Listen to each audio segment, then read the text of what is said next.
নমস্কার, welcome to মুশকিল আসান। আমি doctor Kedar Ranjan Banerjee, consultant psychiatrist, national institute of behavioural sciences. চলে এলাম আপনাদের সামনে আমার গল্পের ঝুলি নিয়ে। আজকের গল্পটা ইজ ভেরি ইন্টারেস্টিং। এটা একটা বাচ্চার গল্প। হ্যাঁ, একটা বাচ্চা পড়াশোনায় খুব ভালো, খেলাধুলাতেও খুব ভালো, সে স্পোর্টস খুব ভালোবাসে। সে একজন বড় রানার হতে চায়, একজন বড় অ্যাথলেট হতে চায়, এবং তার স্বপ্ন বেশ বড়। তাকে বড় হতে হবে, তাকে স্কুল লেভেলে টপ হতে হবে, ডিস্ট্রিক্ট লেভেলে টপ হতে হবে, স্টেট লেভেলে টপ হতে হবে, ন্যাশনাল লেভেলে টপ হতে হবে অ্যাজ এ অ্যাথলেট। এবং তার মা বাবা ধীরে ধীরে এই শখটা জানতে পারলো, কিন্তু তার সঙ্গে পড়াশোনাও চালিয়ে যেত বাচ্চাটি। তো মা বাবা তখন ওকে ট্রেনারের কাছে দিল। সকাল বিকেল ট্রেনিং নেয়, দৌড়ানো অভ্যাস করে, দম বাড়ায়, এবং ট্রেনার যেভাবে বলে সেইভাবে কাজ করতে থাকে।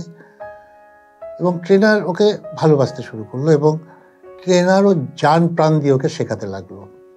এবং ধীরে ধীরে ছেলেটি দেখা গেল স্কুল লেভেলে টপ করলো।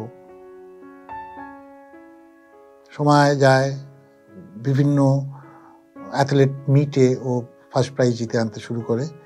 ছেলেটি ধীরে ধীরে অহংকার হতে শুরু হলো, এবং ট্রেনার ওকে বললো যে দেখ বাবু, এই অহংকারটা আনিস না, জেদ নিয়ে আয়, অহংকার নয়। তো যাই হোক, ছেলেটি কতটা বুঝলো জানি না। ট্রেনারের মতো কাজ করে যায়। ছেলেটি একটা একটা করে প্রাইজ নিতে থাকে, ন্যাশনাল লেভেল অবধি সে পৌঁছয়। একদিন ট্রেনার দেখলো ছেলেটির এত অহংকার যে ও সব জায়গায় তার অহংকারগুলো ছড়াতে শুরু করেছে, যে আমি সবচেয়ে বড়, আমার চেয়ে বড় নেই। আমাকে দেখলে পুরো স্টেডিয়াম তালি দেয়, আমাকে দেখলে আমি যখন জিতি তখন পুরো স্টেডিয়াম উঠে দাঁড়ায়, এবং আমি এতটাই বড় হয়েছি যে দেখো। ট্রেনার বললো ঠিক আছে, মনে মনে ভাবলো। একদিন ছেলেটিকে বললো, হ্যাঁ রে, আমি একটা কম্পিটিশন ঠিক করেছি, স্টেডিয়ামেই হবে, ভিড়ও ভালো হবে। তা আমি চাই তুই কম্পিটিশনটা যোগ দে, এবং আমি চাই তুই যেন ফার্স্ট হোস। আমি চাই পুরো স্টেডিয়াম যেন তোকে হাততালি দিয়ে সম্বর্ধনা জানায়। ছেলেটি খুব খুশি যে স্যার বলেছে, অত করতেই হবে। আর স্যার যখন বলছে পুরো স্টেডিয়াম হাততালি দেবে, স্টেডিয়াম তো হাততালি দেবেই। যাই হোক, সে দিন গনিয়ে এলো, দিন এলো, স্টেডিয়াম ভর্তি লোক। তার ট্রেনার বসে আছে, রেস শুরু হবে। ট্রেনার বলল যে আমি দুটো ছেলেকে দিচ্ছি তোর বয়সী, তোরা তিনজনা দৌড়বি, আমি চাই তুই কিন্তু ফার্স্ট হবি। ছেলেটি গুরু প্রণাম করলো, করে মাঠে নামলো, দৌড় শুরু। ছেলেটি ফার্স্ট হলো, হোল স্টেডিয়াম তালি দিতে শুরু করলো। ছেলেটির বুকটা ভরে গেল অহংকারে, গর্বে। ছেলেটি এসে গুরু প্রণাম করে বলল, স্যার, সারা স্টেডিয়াম কিন্তু তালি দিচ্ছে। স্যার বললো ঠিক আছে, দাঁড়া, আরো দুজন আছে বাবু, তো এই দুজনাকেও হারা, আমি চাই তুই এই দুজনাকে হারা, কিন্তু তারা তো হচ্ছে বয়সে বড়। বলে স্যার, ও কোনো ব্যাপার না, যত বড়ই হোক, আমি ঠিক পারবো। স্যার বললো ঠিক আছে, যা। তো দুজন বয়স্ক আরো তাদের চেয়ে বয়সে কম, তারা তিনজন রেস শুরু করলো। রেসে দেখা গেল সে ছেলেটি আবার জিতলো, আবার স্টেডিয়াম ভর্তি হাততালি। এবার ছেলেটার অহংকার আরো বেড়ে গেল, যে আমি শেষ কথা, আমি দৌড় লাইনে শেষ কথা ভারতবর্ষে। গুরুদেবের কাছে এলো। এবার সে গুরুদেবকে বলছে, স্যার, আমি কিন্তু আপনার চেয়েও ভালো দৌড়তে পারছি, আপনি দেখেছেন সবাই কিভাবে হাততালি দিচ্ছে। তো গুরুদেব বলছে, দাঁড়া, শেষ দৌড়টা তুই দৌড়ো। বলে হ্যাঁ স্যার, আপনি দিন, কাকে দেবেন, আমি দৌড়বো এবং আমি ফার্স্ট হব।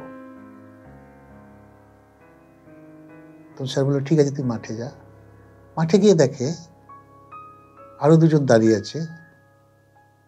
একজন চোখে কম দেখে, একজন পায়ে ডিফেক্ট আছে, খুঁড়িয়ে খুঁড়িয়ে হাঁটে। তারা দুজন দুপাশে দাঁড়িয়ে, ছেলেটি মাঝখানে। ছেলেটি তাচ্ছিল্যের চোখে দেখলো দুজনাকে, গুলি চলল, দৌড় শুরু হলো। ছেলেটি দৌড়ে গিয়ে শেষ লাইনের কাছে দাঁড়িয়ে পেছনে দেখছে একজন খুঁড়িয়ে খুঁড়িয়ে হাঁটছে, আর একজন আস্তে আস্তে, চোখে দেখতে পাচ্ছে না, হাত দিয়ে দিয়ে এরকম করে হাঁটছে। কিন্তু এবার যেটা হলো সেটা খুব আশ্চর্যের হলো। ছেলেটি ফার্স্ট হলো, কিন্তু স্টেডিয়াম থেকে একটাও তালি পড়ল না। আমি বোঝাতে পারছি? ছেলেটি ফার্স্ট হলো, কিন্তু স্টেডিয়াম থেকে একটাও হাততালি পড়ল না। ছেলেটি লজ্জায় মাথাটা নামিয়ে নিল। ছেলেটি দৌড়ে পিছিয়ে গেল, দুজনের হাত ধরল, দুজনকে নিয়ে দৌড়তে শুরু করলো। তখন পুরো স্টেডিয়াম দাঁড়িয়ে হাততালি। হ্যাঁ, আজকের গল্পটা এটাই। আমি জানি না আপনারা কে কি মানে করলেন, কিন্তু একটা মানে আমি এটুকু বুঝেছি, যে কারণে গল্পটা বললাম, সেটা খুবই সহজ। অহংকার ভালো নয়, জেদ ভালো। এবং একদিন এই অহংকারই কিন্তু এমন জায়গায় নিয়ে যাবে যেখানে একটাও তালি পড়বে না। আজকে গল্প এখানেই শেষ।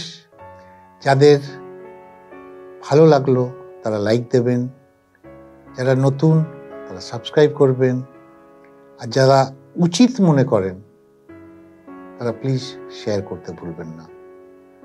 আজকে এখানেই শেষ। আমি আবার ফিরে আসবো আগামী রোববার আমার গল্পের ঝুলি নিয়ে। নমস্কার।